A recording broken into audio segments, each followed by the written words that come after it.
वडील सुद्धा ढोल ताशा पथकात होते, त्यांच्या इच्छेमुळे मी येतो पथकात. 12वीला आहे, मग सकाळी कॉलेज करते, मग संध्याकाळी पथक करते. ऍक्च्युली ढोलचा जसा आवाज होतो ना तशी आमच्यामध्ये एनर्जी येते. ढोल आणि ताशा वाजवणं भरपूर स्टॅमिनाची गरज आहे. आपलं काही बँड बाजा नाही, आपलं पथक ही संस्कृती आहे, आपली मराठी संस्कृती. पथक कधी पण भारी ऍक्च्युली डीजे पेक्षा. डीजे मध्ये कसे कंटिन्युअसली आपले सॉन्ग ऐकलेले असतात. नमस्कार मंडळी, गणेशोत्सव म्हटलं की सर्वांच्या डोळ्यासमोर येतात भव्य अशा मिरवणुका आणि त्यातील सर्वात महत्वाची गोष्ट म्हणजे ढोल ताशा पथक. तर या व्हिडिओमध्ये आपण ढोल ताशा पथक जे वादन करतात त्यांच्याकडूनच जाणून घेऊया की त्यांचा सराव कसा होतो आणि ह्या सरावासाठी त्यांना कशी कशी तयारी करावी लागते. तर या व्हिडिओमध्ये आपण जाणून घेऊया. चला तर मग व्हिडिओला सुरुवात करूया. ढोल ताशा पथकामध्ये कधी बसून आहात तुम्ही? मी 1-1.5 वर्ष आलं आहे पथकात. गेल्या वर्षी पण पथकात होतो. मला 3 वर्ष झाले. मला 5 वर्ष. 2013 पासून 2015 पासून 5-6 वर्ष झालं या ढोल पथकात. तर या ढोल ताशा पथकामध्ये म्हणजे आवड कधी निर्माण झाली की आपण ढोल ताशा पथकामध्ये सामील व्हावं म्हणून? माझ्या मैत्रिणीला बघून, म्हणजे खूप ऐकलेलं मी यांच्याबद्दल, मग त्यामुळे आवड निर्माण झाली. आपली संस्कृती जपली पाहिजे असं वाटलं तेव्हापासून. ऍक्च्युली पुण्यामध्ये जेव्हा लाईनीला जायची ना तेव्हा ते ढोल ताशा पथक बघून एक्साइटेड व्हायचे की कधी जॉईन करून. मग 1 वर्ष आलं की जॉईन करायचा चान्स भेटला, जॉईन केलं. ते आवड आपली जपण्यासाठी जॉईन केलं होतं. असं म्हणायला गेलं तर माझे क्लासमेट सुद्धा या पथकात आणि त्यांच्यामुळे नाही का मला खूप प्रोत्साहन होतं नाही का. त्यांच्यामुळे मला खूप वादन करायची खूप इच्छा असते मनापासून. जे माझे वडील सुद्धा ढोल ताशा पथकात होते, त्यांच्या इच्छेमुळे मी येतो पथकात. बाकीच्या पोरांकडे बघून आम्हाला इच्छा झाली आणि 2011-10वीला असताना मी जॉईन केलं होतं. आज 12-13 वर्ष झाली मला. मी 9वी मध्ये असताना जॉईन केलं होतं. तर 8वीतच उत्सुकता होती माझी नाही का. बाहेर थांबून बघायचं, आम्हाला पण असं वाटायचं नाही का आम्हाला कधी भेटेल असं वाजवायला. तेव्हा आम्हाला अलाउड नव्हतं, आमचं वय बसत नव्हतं. तर रिक्वेस्ट करून मग 2ऱ्या वर्षी आम्हाला घेतलं त्यांनी. ऍक्च्युली मी इथेच राहिलाय जवळ, तर मी 4th-5th स्टँडर्ड पासून बघायचे की ढोल ताशा वाजवतायत वगैरे. तर लहानपणीपासूनच छंद होता माझा की मला ढोल ताशा पथकला जॉईन करायचंय.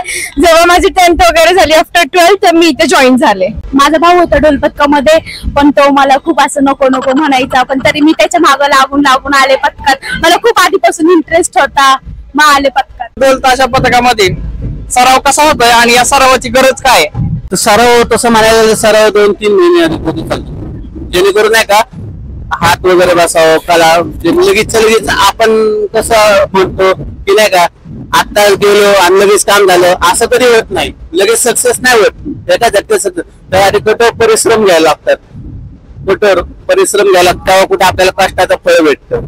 कधी कुठली मोठी माणसं नाही का, जेवढे श्रीमंत व्यक्ती लोक बघितले तुम्ही, तर त्यांचं पण तसंच आहे की नाही का प्रत्येक माणूस हा खूप खालनच वरती जातो. सरावाची गरज आहे की चाली रिफ्रेश होतात आपल्याला. चाली तर काय वर्षभर लक्षात नाही राहत, बट ते एकदा ऐकलं की मग पुन्हा रिपीट करायची गरज नाही पडत. त्यामुळे सराव आणि नवीन चाली बसवायला, प्रत्येक वर्षी नवीन काहीतरी इन्व्हेंट करण्यासाठी चालींचा सराव ऍक्च्युली काय होतं, आमचं स्टॅमिना वाढवण्यासाठी पण होतो एका पॉइंटला. कारण की वर्षभर आमचा गॅप पडतो, 3 महिने असतात. 3 महिन्यात आमचं स्टॅमिना वाढवण्यासाठी आमची प्रॅक्टिस घेतात. त्याच्यामुळे तो सराव असतो कंटिन्युअसली 3 महिने. नवीन लोक जे येतात त्यांना खूप कमी टाइम असतो शिकवण्यासाठी आणि जे जुने असतात, नवीन चाली असतात ते शिकवण्यात खूप कमी टाइम भेटतो आम्हाला. त्यामुळे आम्हाला लवकर येणं भाग असतं आणि 6:30 ते आमचे 9 वाजेपर्यंत क्लास असतो. तरी पण तो कमीच पडतो. चालू झालाय आता दोष वगैरे मस्त उडत येते. दोष पण चालू आहे, ढोल पण चालू आहे. ताशांचं गजर ऐकून असलं भारी वाटतंय ना खूपच. असं वाटतं ना आत्ता म्हणलं तरी आत्ता तरी मी अंगावर काटा आला एवढं ताशाच ऐकून. गरज सराव आमचा रोजचा ठरलेला असतो. पहिली जे नवीन ऍडमिशन्स आहेत त्यांचा सराव घेतला जातो. नंतर मग आमची जुने मुलं आहेत त्यांचा सराव घेतला जातो. सराव म्हणजे खूप इम्पॉर्टंट आहे. आता आमचं सध्या पथकामध्ये नवीन चाली बसवण्याचं सुरू आहे आणि रोज सराव झाला पाहिजेच, खूप इम्पॉर्टंट आहे. स्टुडंट आहे का जॉब करते तू? मी स्टुडंट आहे. मी क्लास मॅनेज करून येते. कशा गोष्टी मॅनेज करते? खूप स्ट्रगल करावं लागतं. माझा क्लास 6:30ला सुटतो. मला घरी जाऊन इथे 7 पर्यंत यावंच लागतं. करते मी मॅनेज, होतं मॅनेज. करावं लागतं घरी जाऊन. किती थकला असेल तरी करणं गरजेचं आहे, नाहीतर मम्मी ओरडते. मग नाही, मी आता जॉब सर्च करते. आता मी घरी जॉब करतो. तर मग ह्या जॉब करून दोन्ही गोष्टी कशा मॅनेज करतो? जॉबला मी सकाळी जातो 6ला, 3ला घरी येतो. सकाळी 9ला जातो, 5 वाजता येतो आणि आपला टायमिंग 6च्या पुढे असतो.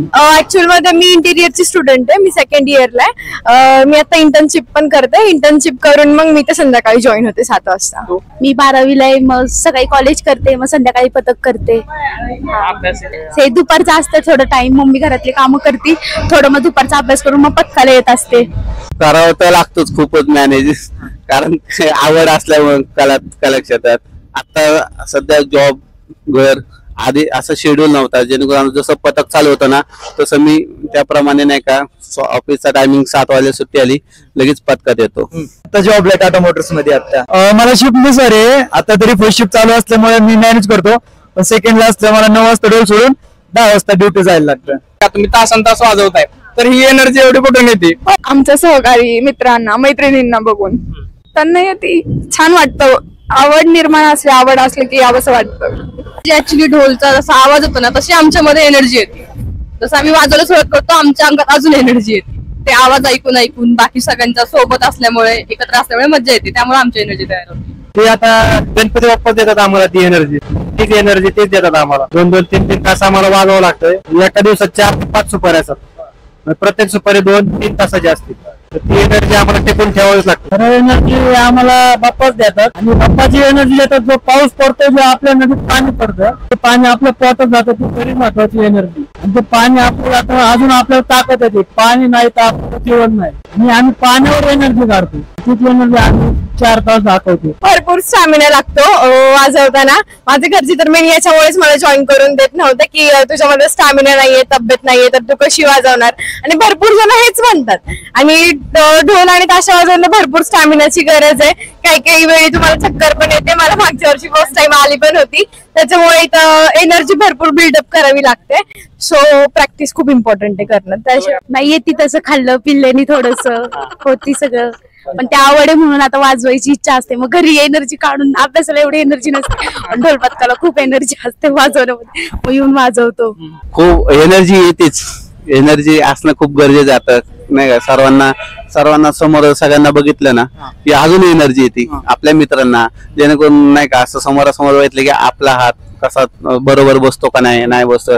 जरी आपण जरी स्वतः तुकडा असलं तरी नाही का समोरचा व्यक्ती, आपले जे मित्र असतात, कोणी असं सर असतात, दादा असतात, ते आपल्याला खूप समजून सांगतात. पथकांकडून काय मानधन काय मिळतंय का? नाही, आपली आवड आहे, आपलं कला आहे, त्याला आपण लोकांना दाखवतो. आपण हे कला, त्याच्यासाठी मानधन नाही, काय नाही.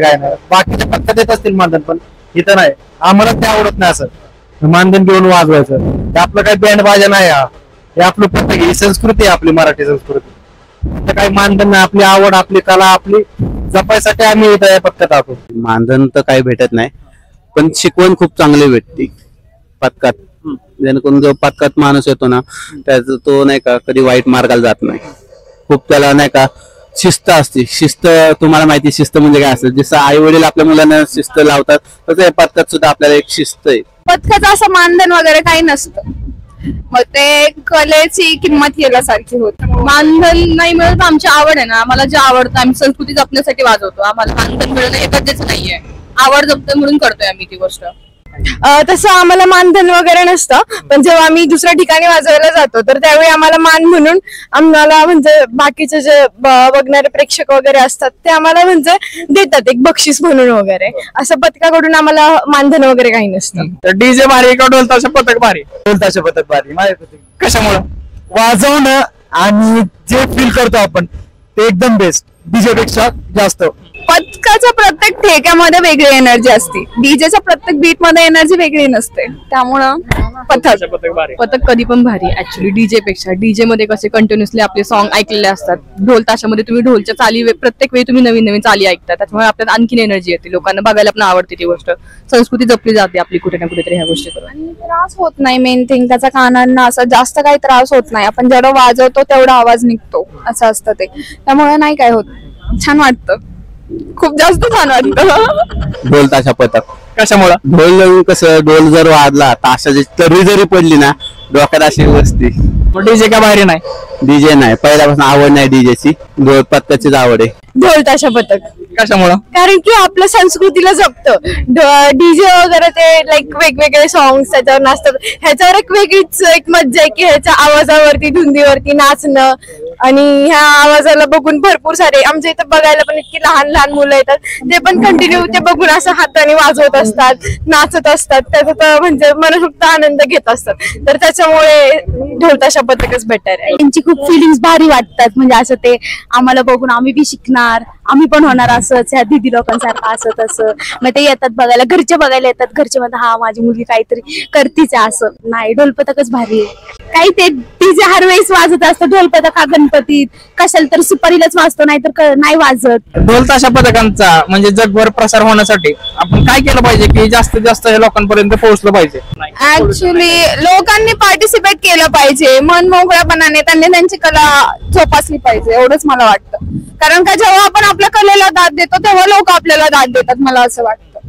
त्यामुळे जेवढी तुम्ही कला जपताल, जेवढी तुम्ही संस्कृती जपताल, तेवढं. आता इथे हडपसर गावात आपल्या इथं 3-4 पथक आहेत, तसं पुण्यामध्ये भरपूर आहेत, भरपूर म्हणजे भरपूर आहेत. त्यांचं नाव पण आहे, त्यांचं सगळं आहे. मग ते तुम्ही तिथं जाऊन पार्टिसिपेट करा. जे जवळचं पथक आहे तुम्ही तिथं जा, तुम्ही प्रॅक्टिस करू शकता, बघायला तरी जा ऍटलीस्ट आवडीने.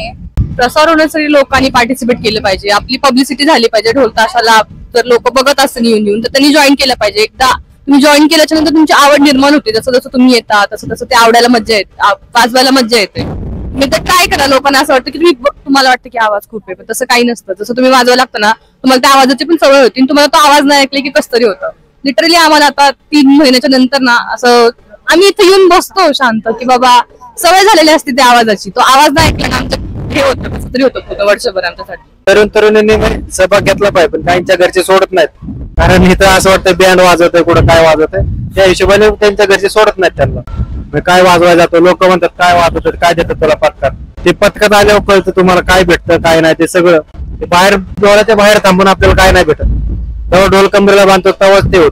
हे 2 तास आपण कंटिन्यू वाजवलं पाहिजे.